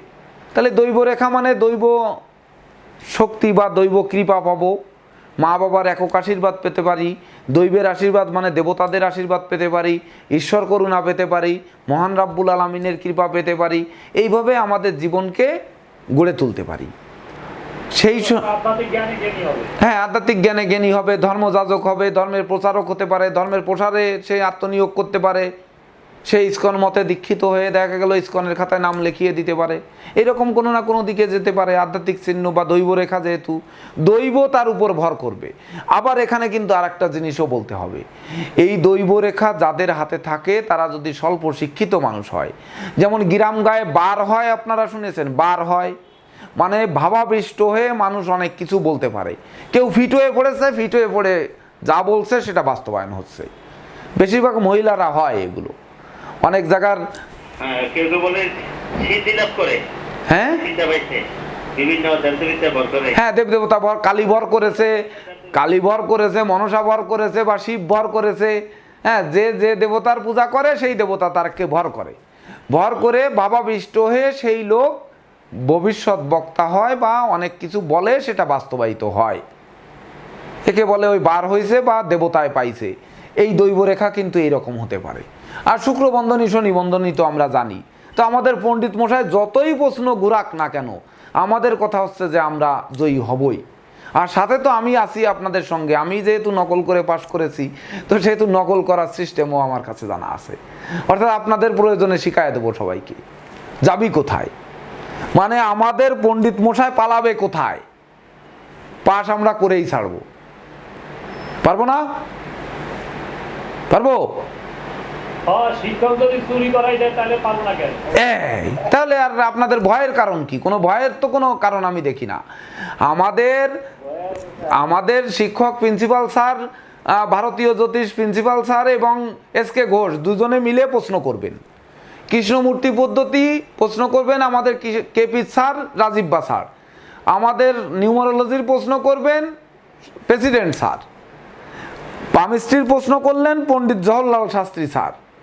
তাহলে আমি তো আপনাদের দলে, আমি তো কারো প্রশ্ন করি নাই, আর আমি তো স্যারও না, আমি তো আপনাদের দলের লোক। আমি হচ্ছে সব স্যারের বিষয়কে কিভাবে মানে শর্টকাট পথে আমরা মেরে দিয়ে আমরা সবাই মিলে এক গ্রুপে পাশ করে বেরোতে পারি। আমিও পরীক্ষা দেবো ওই দিন। হ্যাঁ, ওই রবি ঠাকুরের সেই কথাটা আর কি, গ্রন্থগত বিদ্যার বড় হস্তে ধন, নহে বিদ্যা নহে ধন, ফলে প্রয়োজন। যখন স্যার ওই প্রয়োজন করবে তখন আমার মাথায় না থাকলে না, তার জন্য তো আমি পাশে থাকবো, আমিও তো পরীক্ষা দেব আপনাদের সাথে। এই পরীক্ষা আমিও আপনাদের সাথে দেব। স্যার এখন কথা হচ্ছে সেটা না, কথা হচ্ছে স্যার এই যে নিউমারোলজি আপনি যেটা নিয়েছেন ওইটা কি আমাদের পরীক্ষা নেবেন? ওটা ওই যে প্রিন্সিপাল স্যার প্রশ্ন করবেন, ওই সরি আমাদের প্রেসিডেন্ট স্যার প্রশ্ন করবেন। আমার তো কোনো সাবজেক্ট নেই।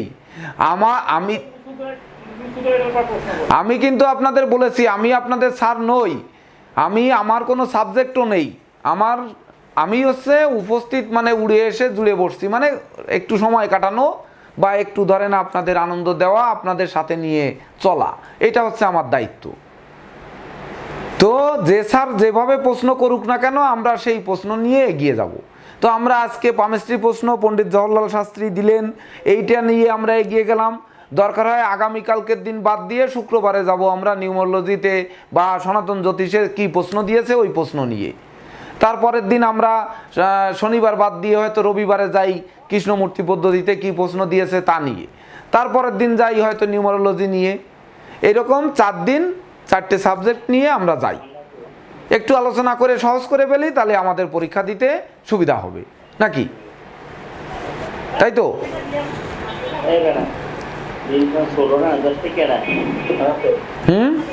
হবে তো, তাহলে সুবিধা হবে না? হবে।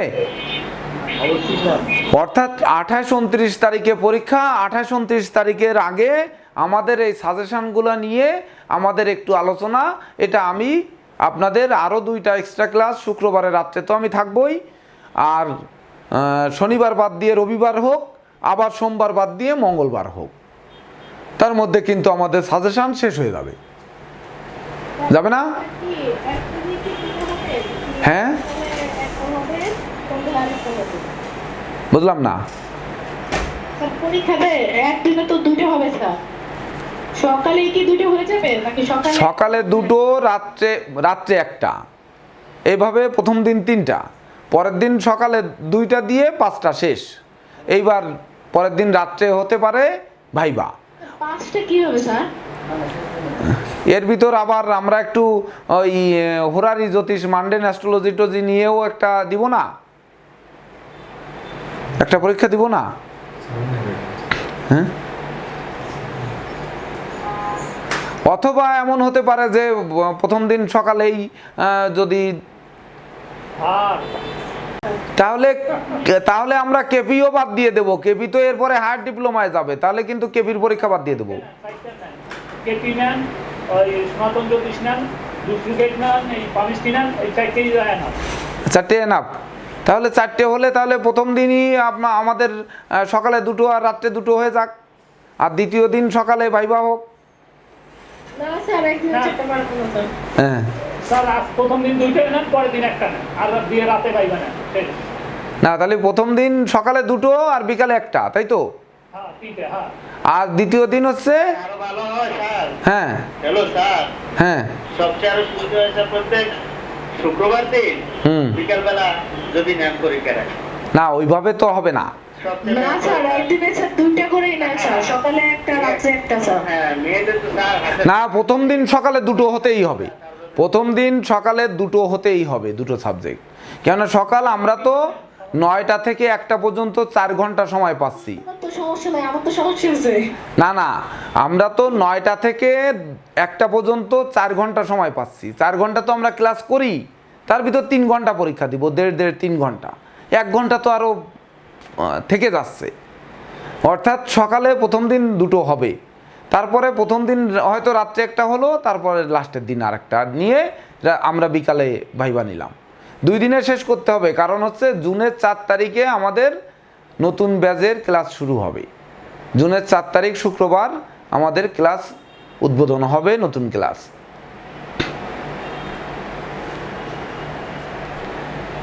ঠিক আছে, তাহলে এই পর্যন্ত কিন্তু আমরা আজকের ক্লাস সমাপ্ত করব। কারো কোনো প্রশ্ন আছে এই হস্তরেখা বিষয়ে?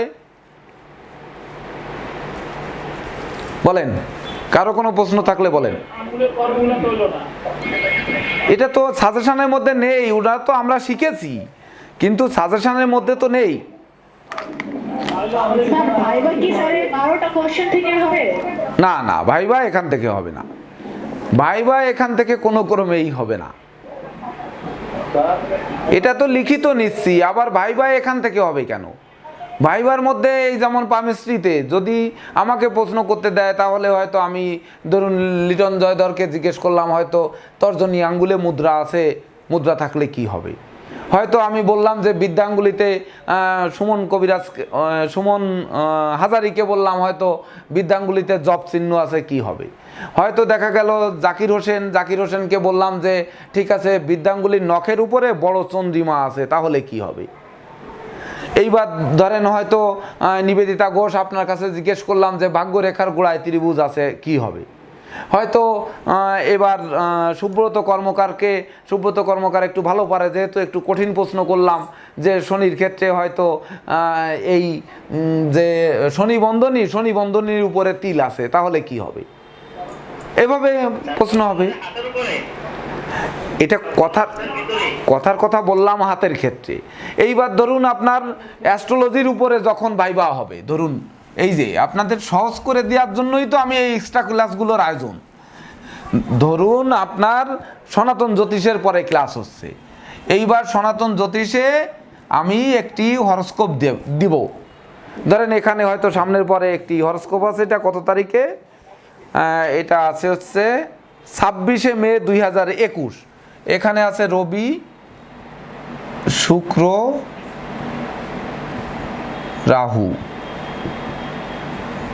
এখানে আছে বুধ, মঙ্গল, এইখানে আছে লগ্ন, কেতু, চন্দ্র, শনি, বৃহস্পতি। এ হচ্ছে 26শে মে 2021 3টা 44 মিনিটে। তো 26শে মে কিন্তু এখনো আসে নাই, তবে পরীক্ষার দিনের পরীক্ষা তো আমাদের 27-28, তাহলে হতে পারে যে এই সবটাই ধরেন দিলাম। এইবার এই দিনে চন্দ্রগ্রহণ শুরু হবে বাংলাদেশ টাইম 3টা 44 মিনিটে। তো এই চন্দ্রগ্রহণের টাইমের একটা হরস্কোপ আমার বানানো আছে। ধরেন এখানে হয়তো আপনাদের ভাইবা জিজ্ঞেস করলাম যে শনি কোথায় কোথায় দৃষ্টি দেয়, হ্যাঁ, হয়তো বললাম যে বৃহস্পতি কোথায় কোথায় দৃষ্টি দিয়েছে, এই দৃষ্টিটি শুভ না অশুভ বলেন। এইবার বৃহস্পতি দৃষ্টি দিল পঞ্চম, সপ্তম, নবমে, তাহলে পঞ্চম, সপ্তম, নবমে দৃষ্টি দিলে দ্বিতীয়, তৃতীয়, চতুর্থ, পঞ্চম, এখানে পঞ্চমে বৃহস্পতির দৃষ্টি আছে, এই বৃহস্পতির দৃষ্টি, সপ্তমে বৃহস্পতির দৃষ্টি, অর্থাৎ এখানে বৃহস্পতির দৃষ্টি আছে, আর অষ্টম, নবম এখানে কিন্তু বৃহস্পতির দৃষ্টি আছে। তো এইবার আমি হয়তো এক একজনের কাছে এক একটা জিজ্ঞেস করলাম যে ঠিক আছে পঞ্চম দৃষ্টিতে বৃহস্পতির কি হবে, আরেকজনের কাছে জিজ্ঞেস করলাম যে সপ্তম দৃষ্টিতে কি হবে, আর এখানে নবম দৃষ্টিতে কি হবে। একজনের কাছে হয়তো জিজ্ঞেস করলাম রাহু শনির উপরে, এখানে রাহুর দৃষ্টি আছে, ধরেন পঞ্চম দৃষ্টি, রাহুর সপ্তম দৃষ্টি আছে এখানে। একজনের হয়তো রাহুর নবম দৃষ্টি আছে লগ্নের উপর, আবার রাহুর দ্বাদশ দৃষ্টি আছে এখানে, তাহলে কি হবে। ধরুন এমনও হয়তো প্রশ্ন হলো যে ঠিক আছে মঙ্গল এখানে বসে আছে, সে তো চতুর্থে লগ্নে দৃষ্টি দিয়েছে, মঙ্গল তার সপ্তমে দৃষ্টি এখানে দিল, আবার অষ্টমে শনির উপরেও দৃষ্টি দিল, তাহলে কি হবে। আবার গ্রহ এখানে তুঙ্গস্থ আছে বা সক্ষেত্রগত আছে বা এই অবস্থানে আছে, কি হবে, কোন গ্রহের সাথে কোন গ্রহ শত্রু আছে, কোন গ্রহ মিত্র আছে। এমনকি আমরা 5টা পরীক্ষা কেন বলতেছি, আমরা মেডিকেল অ্যাস্ট্রোলজি এবং ওই হোরারি অ্যাস্ট্রোলজি এবং ওই আপনার ওর সঙ্গে মান্ডেন অ্যাস্ট্রোলজি, যে প্রেডিক্টিভ অ্যাস্ট্রোলজি নিয়ে আরেকটি সাবজেক্ট আমাদের করার ইচ্ছা, যে 5টা পরীক্ষা হবে। হ্যাঁ বাকি রয়েছে, আরে যেটুক করানো হয়েছে তার ভিতরেই তো প্রশ্ন হবে, প্রশ্ন তো আর তার বাইরে হবে না। এইবার ধরেন প্রেডিকশানের ব্যাপারে আমরা কোন রত্নের সঙ্গে কোন রত্নের শত্রুতা আছে, যদি আপনারা 5টা করতে অস্বীকৃতি সবাই জানান, বেশিরভাগ ক্ষেত্রে জানান, তাহলে 4টে নেব। কিন্তু পরীক্ষা যত বেশি হবে তত বেশি দেওয়া মানে আমরা পরীক্ষিত বেশি হচ্ছি, এইটাই কিন্তু মাথায় রাখতে হবে। তো যখন ভুল হলে মরা থেকে যেহেতু রাম নাম আসছে, ভুল থেকে কিন্তু এক সময় সঠিকটা আসবে। তো যখন আমরা কোন রত্নের সঙ্গে কোন রত্ন পরা যায়, কোন রত্নের সঙ্গে কোন রত্ন পরা যায় না, এমনকি কেন এই রত্ন ব্যবহার করব, কেন এই রত্ন করব না, বা এই মেডিকেল অ্যাস্ট্রোলজির গুরুত্ব কী, এই সব বিষয়ের প্রশ্ন রেখে আমরা 5টা রাখতে চাচ্ছিলাম।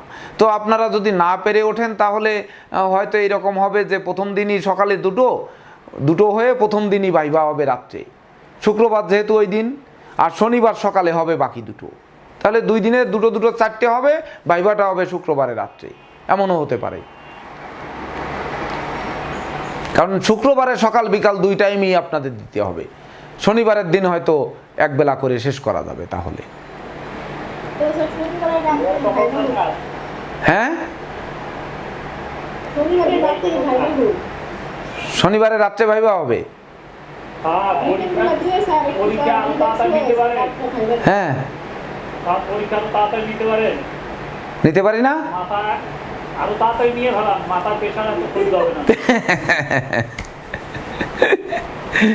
তাড়াতাড়ি নিতে পারলে তো আমিই বেঁচে যেতাম, তাহলে তো আমার আর এই এক্সট্রা 2-3টে ক্লাস লাগতো না।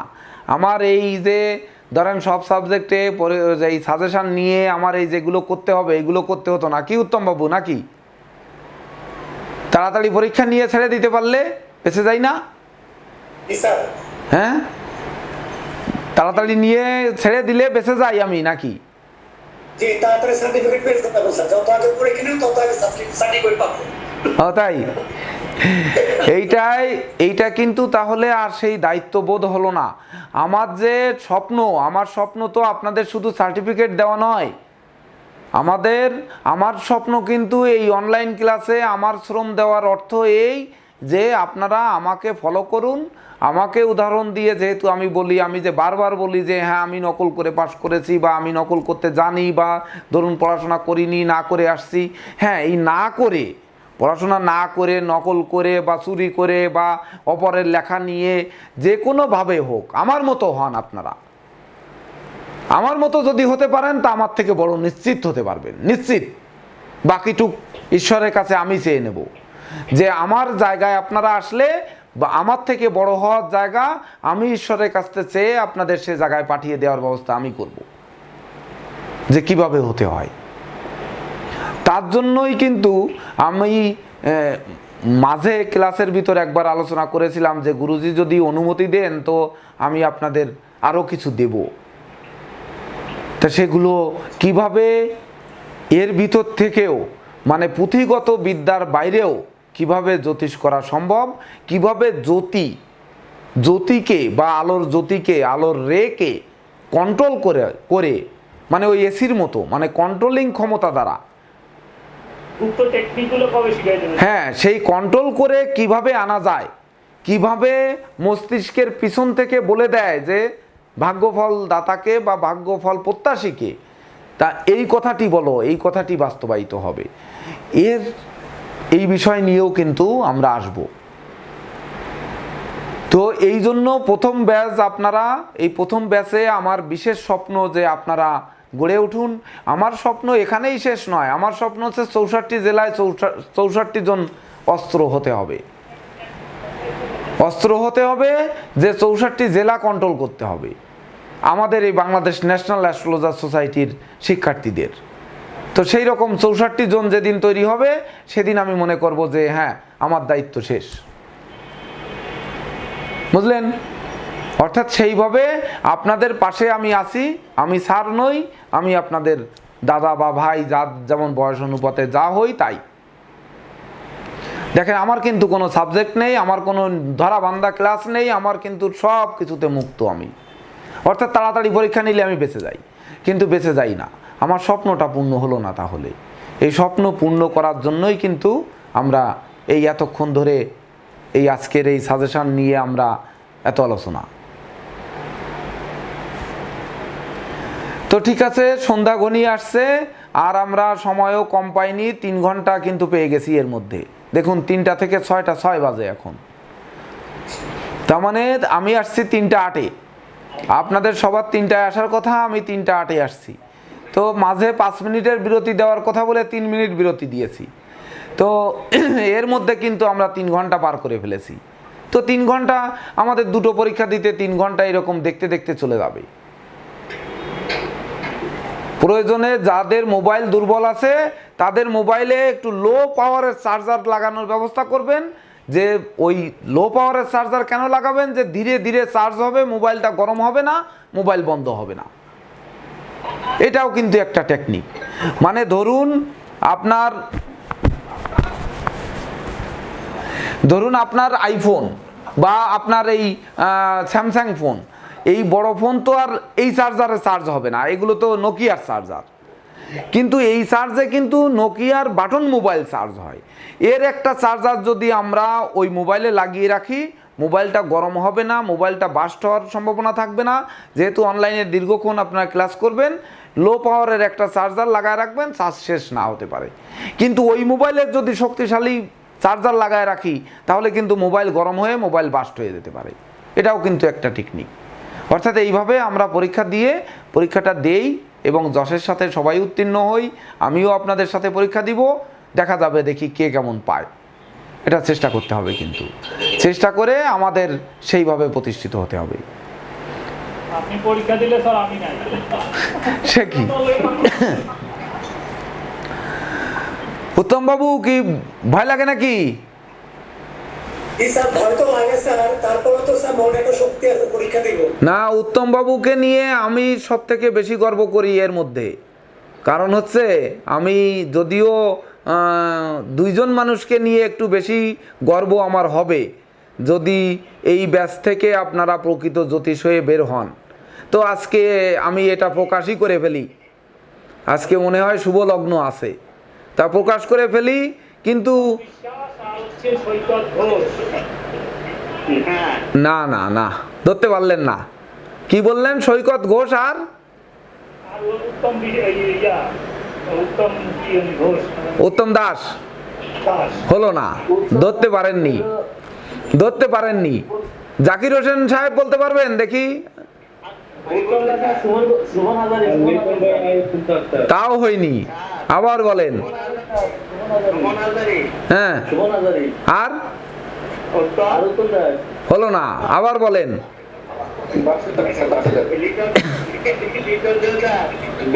সুমন হাজারি। এবার আমি বলে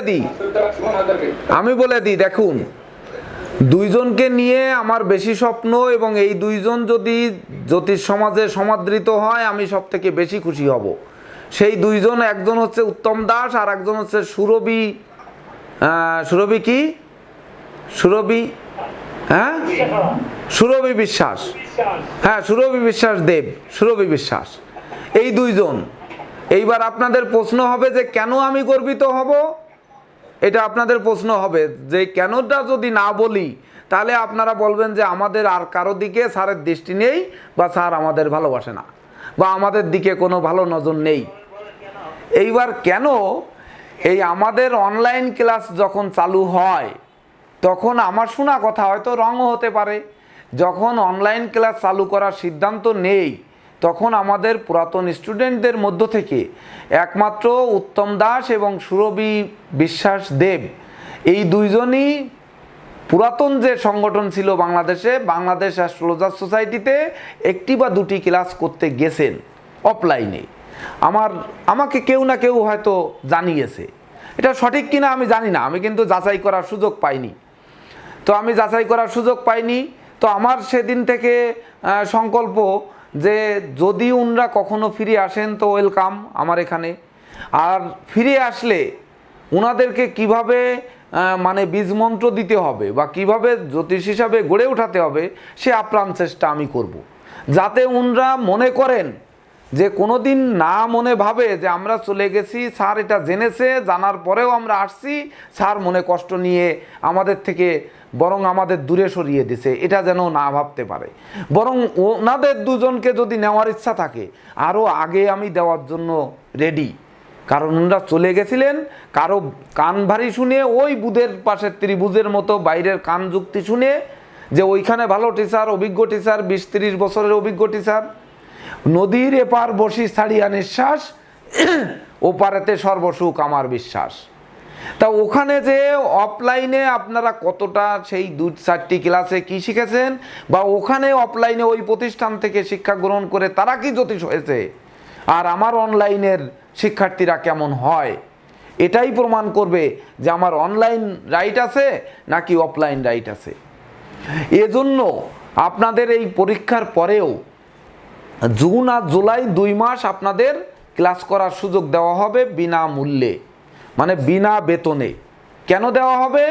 আপনারা প্রথম ব্যাচে আমরা ইন্ডিয়ান অ্যাস্ট্রোলজি বা সনাতন জ্যোতিষ, আমরা যে হরস্কোপ তৈরি না শিখে, গ্রহ স্ফুট তৈরি করা না শিখে, এমনকি দশা অন্তর্দশা বের করা না শিখে আমরা কিন্তু এগিয়ে গেছি। তো এই হাতে কলমে অ্যাফিমেরিস থেকে কিভাবে বের করতে হয়, যদিও গণিত বা এই সমাধানগুলো সরাসরি ক্লাস হলে বেশি ভালো হয়, তথাপিও আমি ক্লাস নিয়ে কিভাবে আপনাদের এই অ্যাফিমেরিস থেকে লগ্ন স্ফুট বের করা হয়, রাশি স্ফুট বা সমস্ত গ্রহের স্ফুট বের করা হয়, কিভাবে তার দশা অন্তর্দশা বের করা হয়, এগুলোর মানে ক্লাস যে নিব প্রথম থেকে সেই ক্লাসে নেওয়া পর্যন্ত সেই ক্লাসগুলো 2 মাস লাগবে, মানে 8টা ক্লাস লাগবে। এই 8টা ক্লাস আপনাদের বিনা বেতনে করার সুযোগ আমি দিব।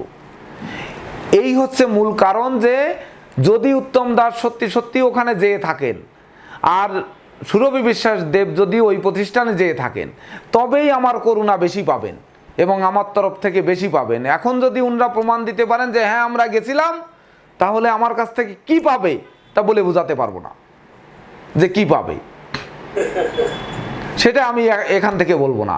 যখন তারা পাবে, গেছিলাম স্যার, হ্যাঁ স্যার দেখার জন্য গেছিলাম স্যার, ওদের প্রতিষ্ঠানটা দেখার জন্য গেছিলাম স্যার।